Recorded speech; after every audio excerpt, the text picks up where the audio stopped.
Jack Bennett, a quiet Wyoming rancher haunted by war and personal loss, makes an unthinkable sacrifice. He gives his entire life savings to save the family of Nathan Collins, a fellow Marine who once saved his life. This selfless act isolates him, pushing his struggling ranch to the brink as his community turns its back. Just as despair sets in, a mysterious visitor delivers a cryptic note. "What you did has been noticed. Stand by." The very next dawn brings an astounding sight: 11 black SUVs rolling silently up his driveway. What secret ties Jack's quiet kindness to this unprecedented military presence? If Jack's story resonated with you, please share your thoughts on kindness and sacrifice in the comments below. We value your reflections.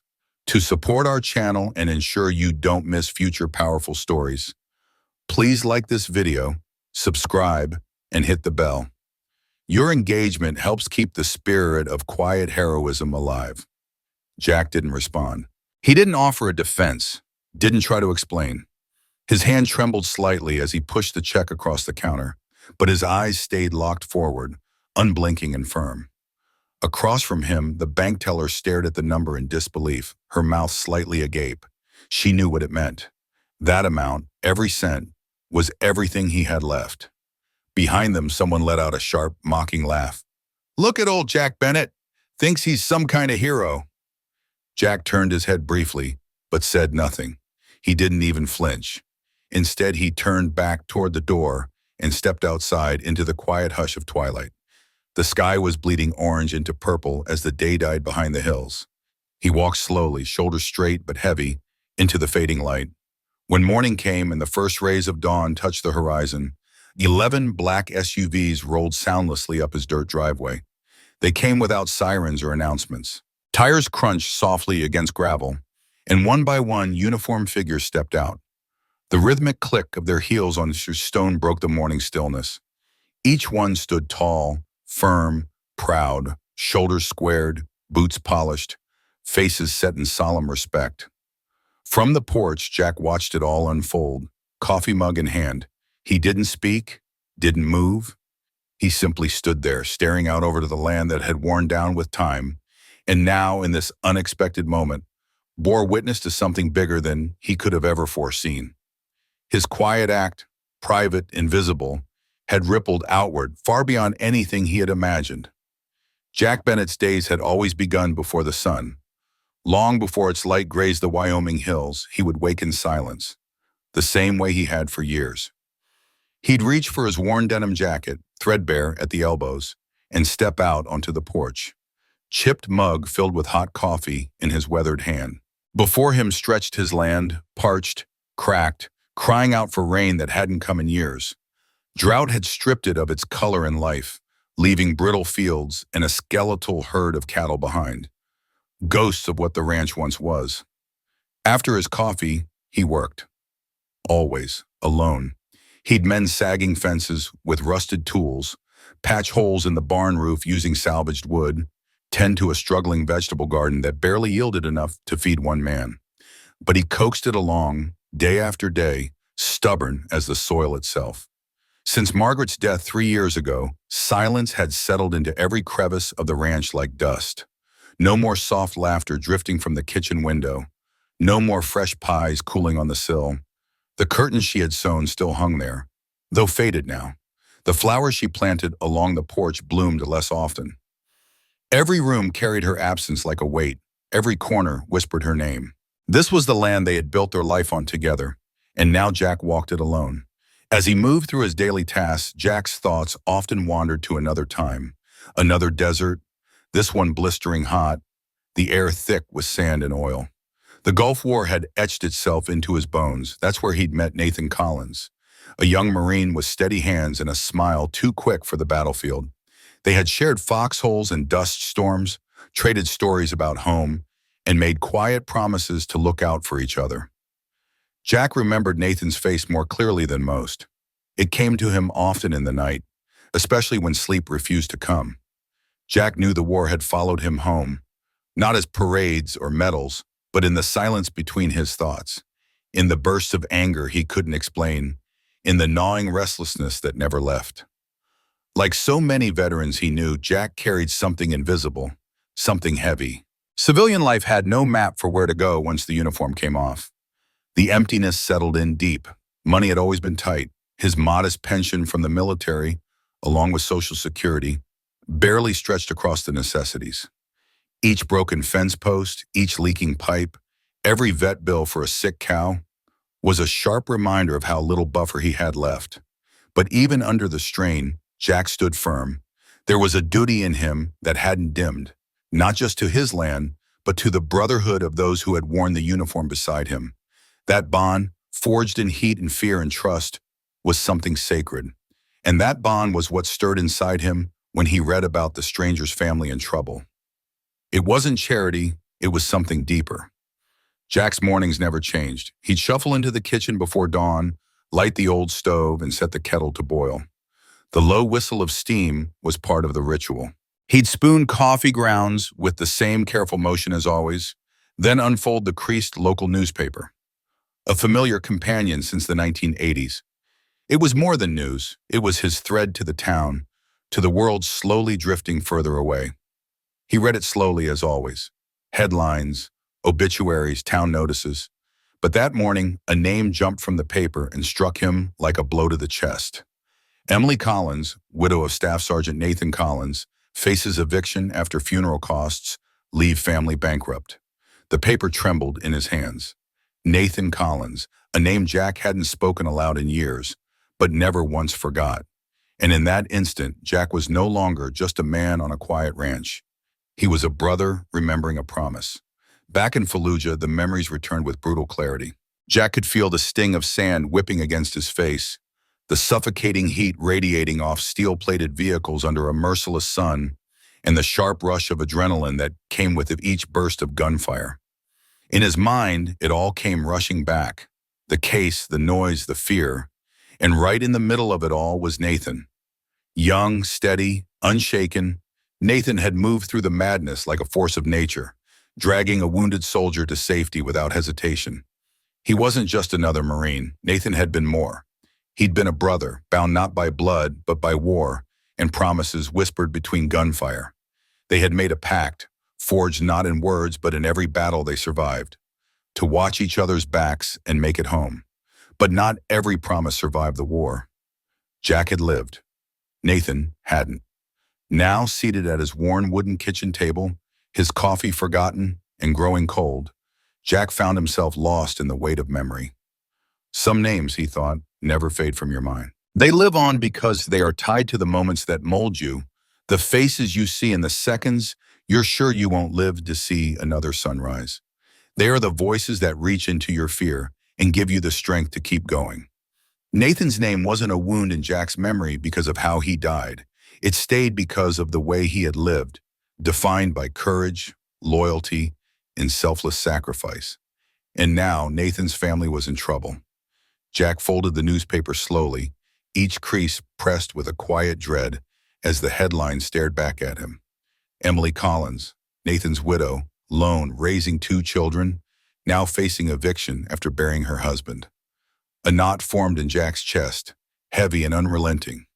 He knew what he had to do. In his pickup truck, parked outside the First Wyoming Bank, Jack sat with the engine humming low and steady.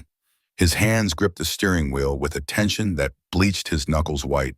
Beside him lay the checkbook, his last reserve, the fragile remainder of a life built on long days and hard choices. The only safety net he had left. His mind was at war with itself. If I empty the account now, what happens when the well pump breaks again? What about when the cattle need feed? When the long, brutal winter returns with its hunger and ice? But the paper's headline lingered like smoke in his mind. He imagined Emily standing alone in the middle of a half-packed living room, her eyes hollow, her children's oars scattered like ghosts in the corners. He imagined Nathan watching from wherever the dead go, counting on the ones who had made it back, to do what he no longer could. Jack turned the key, silencing the engine.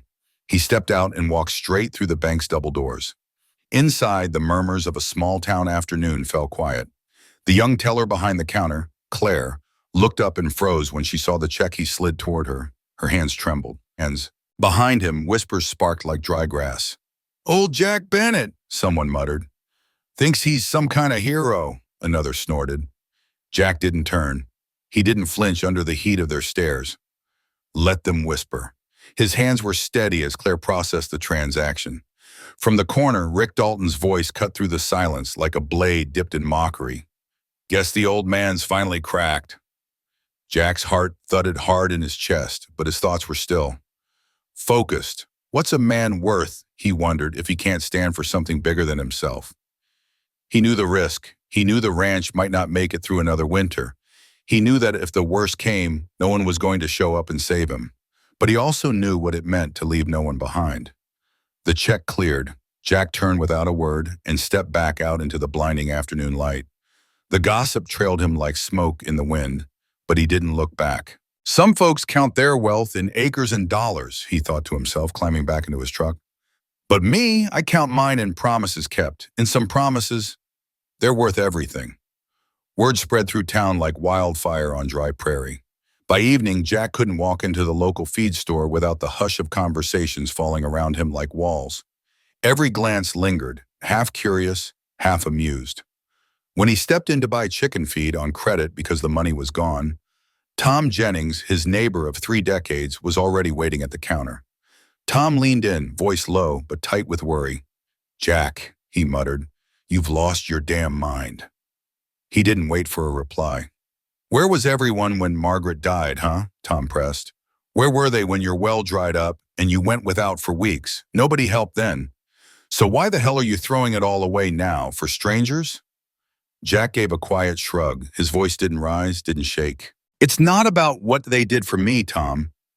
The feed store owner didn't say a word at first, just sighed, then shook his head. "Sorry, Jack. With this drought and feed prices climbing, we're tightening all accounts. Cash only." He wouldn't meet Jack's eyes as he slid the order slip back across the counter. Jack said nothing. He took the slip and walked out, the door creaking shut behind him. Empty-handed. As he approached his truck, he saw Rick Dalton lounging nearby, arms crossed, that familiar smirk dancing across his face. Across the street, Rick Bennett leaned against his pickup truck, a smug grin spreading across his face. "Offer still stands?" he called out. "Sell me the place. I'll even let you live in the guest house." His voice dripped with mock concern. "Charity for charity, right?" Laughter erupted from the men lounging in lawn chairs behind him, their chuckles sharp and unkind. That afternoon, Jack sat in the airless waiting room of the local VA office. 2 hours had passed, each minute grinding into the next. When his name was finally called, the caseworker's expression was already apologetic. She barely glanced at the file before telling him, "Your ranch's value disqualifies you from emergency assistance." Her voice was flat with exhaustion, but her eyes held a trace of sympathy. As she handed his papers back, she added quietly, "Off the record, without a news camera or public pressure, this system doesn't move." Jack nodded, grateful in spite of the rejection. "Thank you," he said, his voice low, steady. That night, the silence in the house pressed in heavier than usual. Jack ate a plain meal of canned beans and crusty bread alone at the kitchen table. Across from him sat the same empty space Margaret once filled. Her absence was no longer sharp. It had dulled into something deeper, more enduring. He reached into a drawer and pulled out a single worn sheet of lined paper. With a pen that scratched softly against the surface, he began to write a letter to his daughter, Linda, now living in Denver. "Linda, I don't expect you to understand why I did this. Some debts aren't paid with money. They're paid with honor. Nathan Collins saved lives. His family deserves to be believed in, the way we used to believe in each other. Take care of yourself. Love, Dad." When he finished and folded the letter, the weight of his decision seemed to settle more firmly on his shoulders. And yet, there was also a stillness in him, a kind of peace that came from knowing he had done what felt right. Outside, the wind was quiet, and the only sound inside the house was the slow creaking of the old wooden frame adjusting to the night air. Jack sat alone in his chair by the window, a half-empty mug of coffee beside him, the day's burdens pressing into his chest. Rejections echoed in his mind, the feed store's cold dismissal, the VA's bureaucracy, Tom Jennings' cautious warnings, Rick Dalton's jeering voice. The moon hung low and pale over the dry Wyoming fields, bathing the land in a muted glow. Then a knock, soft, almost hesitant. Jack sat up straighter. Visitors were rare at the ranch. A visitor at this hour was unheard of.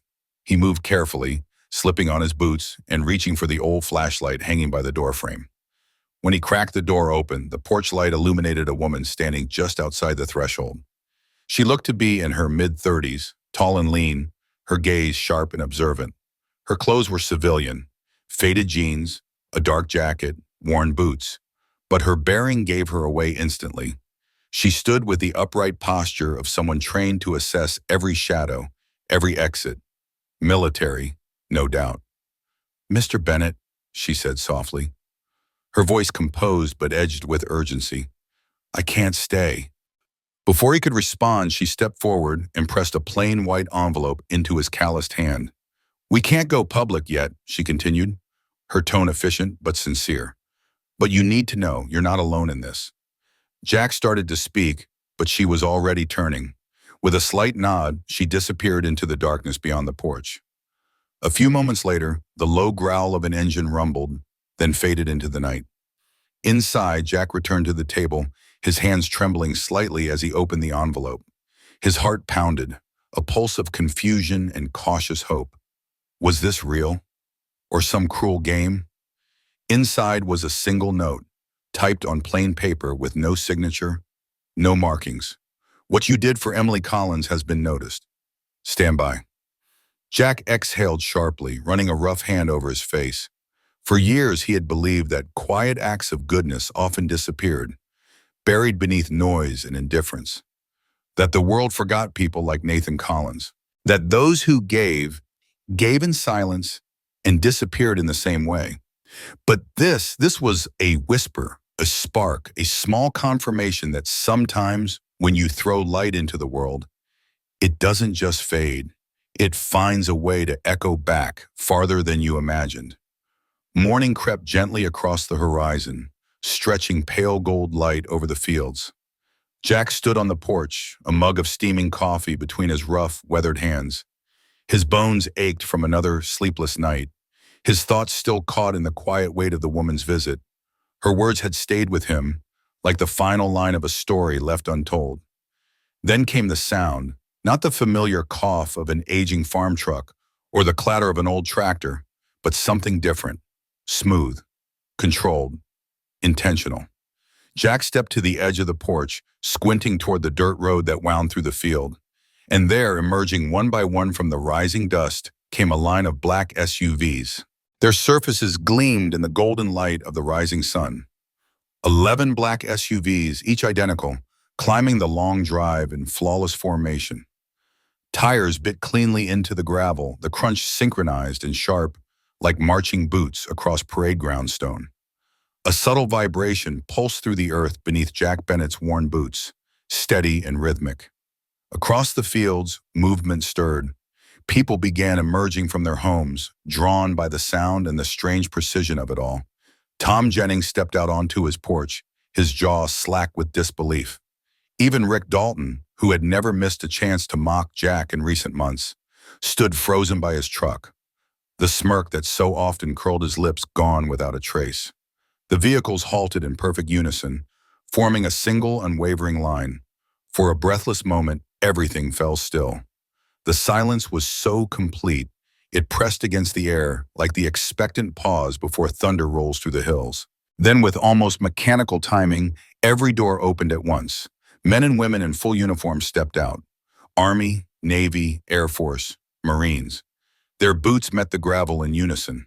Every step calculated, deliberate. They moved into a line, straight and tall, facing the porch where Jack stood. The sound of gravel underfoot was the only thing breaking the hush. No one spoke.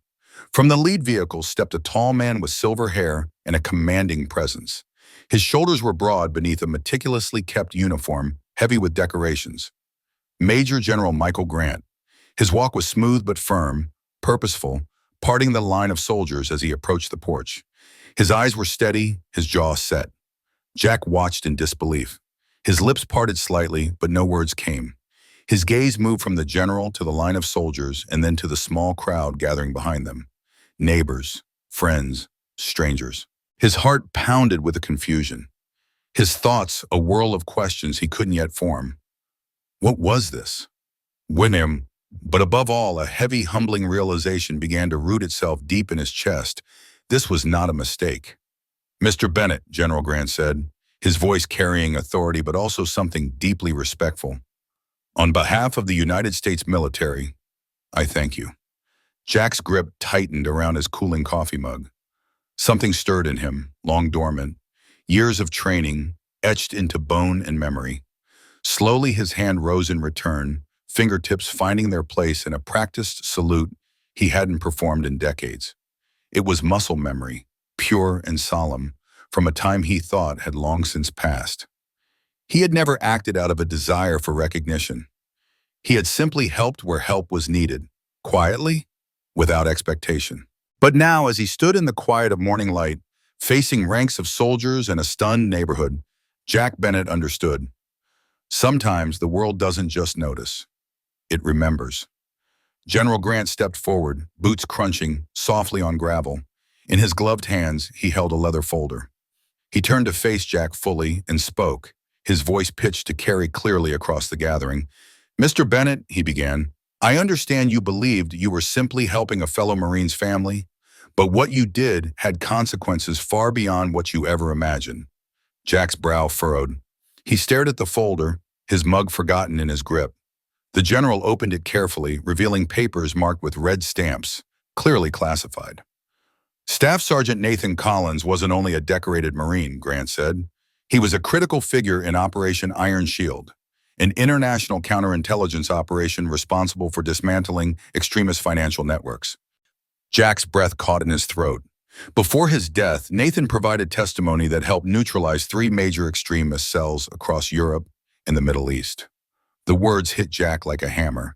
His memory reeled, images of Fallujah, of Nathan's steady hands under fire, his quiet focus, his unwavering calm. He had trusted Nathan with his life more than once, and now he learned Nathan had continued serving even after death. The Collins family, the general went on, was placed in protective custody through the Witness Security Program. "Your financial help, Mr. Bennett, allowed Emily to avoid public assistance or local charities, moves that would have created a digital footprint.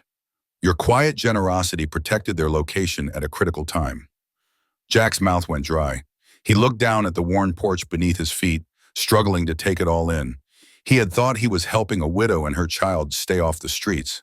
But in doing so, he'd unknowingly helped protect national intelligence assets and save lives across continents. "On behalf of the Department of Defense," the general continued, his voice softening, "I am authorized to present you with the Civilian Distinguished Service Medal, the highest honor our country can give to a civilian." As he spoke, a uniformed officer stepped forward, holding a small case with quiet reverence. The wooden box creaked softly as the lid was lifted, and Jack caught the faint glint of metal resting on a deep blue ribbon. His breath hitched. Hands toughened by decades of hard labor trembled, just barely, as the metal was carefully pinned to his chest, resting right above his heart. He didn't speak. For several long seconds, silence wrapped around him like a blanket. His gaze moved slowly across the gathered soldiers, then to the tear-streaked faces of his neighbors, and finally it settled on the metal lying against the faded fabric of his work shirt. Jack had never chased praise or recognition. It simply wasn't in his nature. And yet, standing under the rising Wyoming sun, something subtle but profound stirred within him, a quiet certainty that even the smallest acts of loyalty and decency could echo far beyond their moment, in ways no one could ever foresee. The days that followed blurred together, like walking through a dream he didn't want to wake from.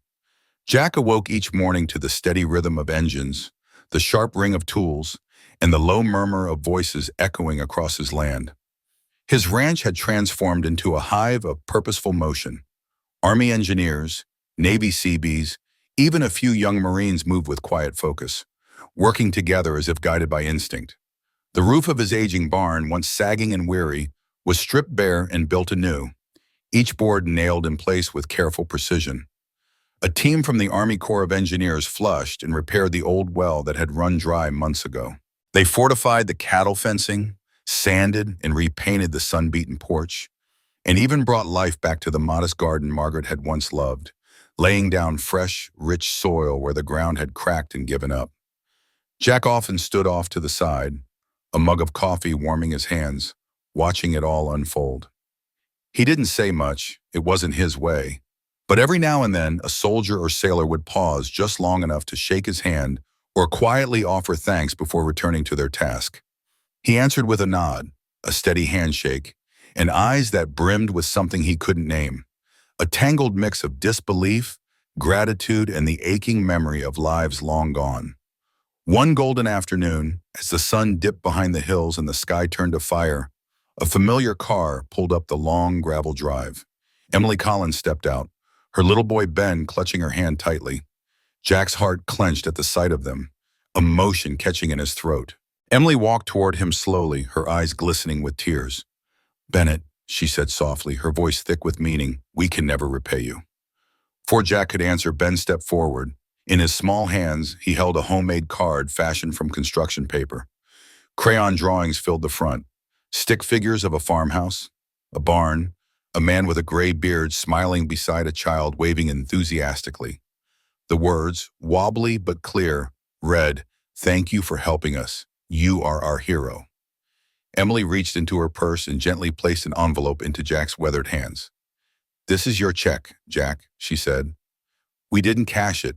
You shouldn't lose your home for saving ours." Jack stood still, the envelope in one hand, the card in the other. He looked down at the boy, then at Emily, her face shining with sincerity and something deeper. He reached out, gently resting his calloused palm on Ben's head. No words came. None were needed. Word of what had happened spread like wildfire through the small Wyoming town. News vans parked along the dusty county road, their cameras pointed toward the modest ranch, hoping for a glimpse of the quiet man who had turned an unassuming act of kindness into something extraordinary. But the military police, firm yet polite, held the line, informing the press that Mr. Bennett's privacy would be respected. And they meant it. At first, neighbors came by out of curiosity, but that soon gave way to something much more meaningful. Tom Jennings stopped by, shook Jack's hand hard, his earlier warnings and skepticism replaced with a silent nod of respect. Even Rick Dalton, the loudmouth who once mocked Jack publicly at the diner, showed up at the fence line one evening. He stood with his hat in hand, eyes downcast, awkward and ashamed. "Jack," he said gruffly, "I was wrong. You're a better man than most of us." Jack gave him a small, tired smile. "It was never about being better, Rick," he replied. "It was about doing what was right." The sun dipped low behind the barn, newly repaired, standing proud. The new flagpole near the gate shimmered in the golden light, the flag fluttering gently in the breeze. The ranch stood stronger now, not just in timber and nails, but in the hearts of the people who had once looked at Jack Bennett as just an old man clinging to a forgotten life. Now they saw him for who he truly was, a quiet hero, a living reminder of what sacrifice, dignity, and quiet courage still looked like. A month later, the Bennett Ranch had been restored, not with fancy upgrades or glossy finishes, but with honest repairs and loving touches that preserved its century-old soul. The barn that once leaned and sagged now stood straight and proud, its wooden sides glowing under a fresh coat of red paint. New fences framed the pasture where a small herd of cattle grazed peacefully. Each morning, just as he always had, Jack rose before the first light touched the horizon. The rhythm of his life hadn't changed. He moved through his modest home with the quiet steadiness of a man shaped by time and duty. In the kitchen, he poured hot coffee into the same chipped mug he'd used for years, a small relic of routine and comfort. Then, with slow, deliberate steps, he made his way to the front porch. From his weathered seat, he watched the sun break over the Wyoming hills, spilling gold across the rugged land that had belonged to his family for generations. It was a view that never lost its power, no matter how many mornings he sat there. Near the ranch gate stood a new flagpole, tall and gleaming, with brass fittings that caught the early light. It had been installed by a young Special Forces major who had driven halfway across the country to meet Jack and honor him. The man had insisted on doing it all himself, even mixing and pouring the concrete. He'd said very little, but his actions spoke clearly. Each morning, Jack raised the flag with the same unwavering hands that had once folded it over the coffins of brothers lost on foreign soil. The fabric unfurled with a soft snap in the wind, and Jack stood quietly, letting the silence wrap around him. In that small act, memory stirred, 1,000 small echoes of duty, sacrifice, and promises made long ago. The ranch had become a quiet landmark. Now and then, unmarked cars would drive slowly down the country road. Their darkened windows reflected the morning sun, giving away nothing, yet they lingered just long enough to make their presence known. Observers, perhaps, or simply those who had heard of what Jack had done and wanted to see him with their own eyes.